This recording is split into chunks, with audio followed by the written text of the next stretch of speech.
Қыздар, сәлем, менің арнама қош келдіңіздер. Мен бүгін сіздерге осындай маска тігуді көрсетемін.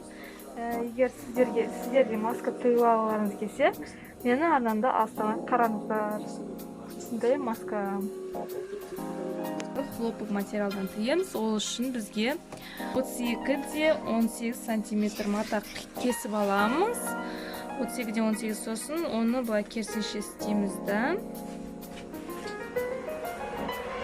Аламыз мына екі шетін тіктім, ауыстырдым. Енді тағы да тігіп шығамыз мына екі шетін.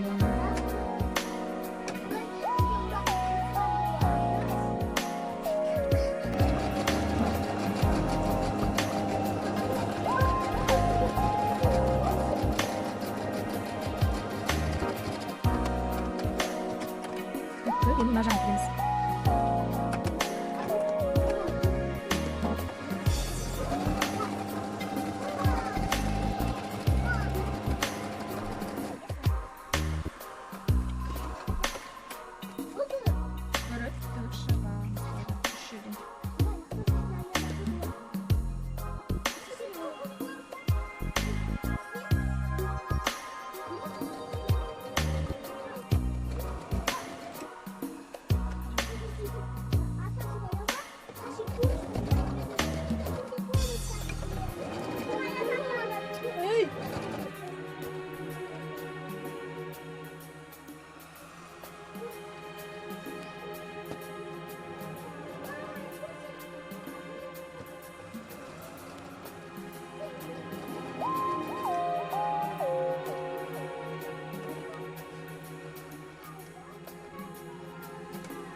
Мына 12-де бізде 3 сантиметр осыны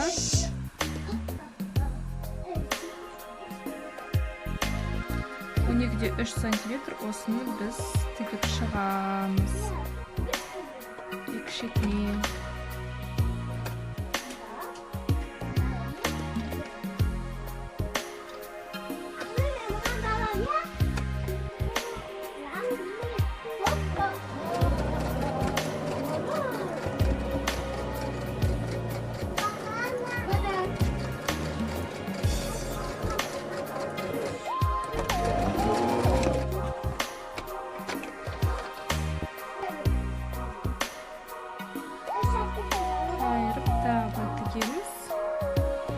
Сол кезде резинканы салып жібереміз.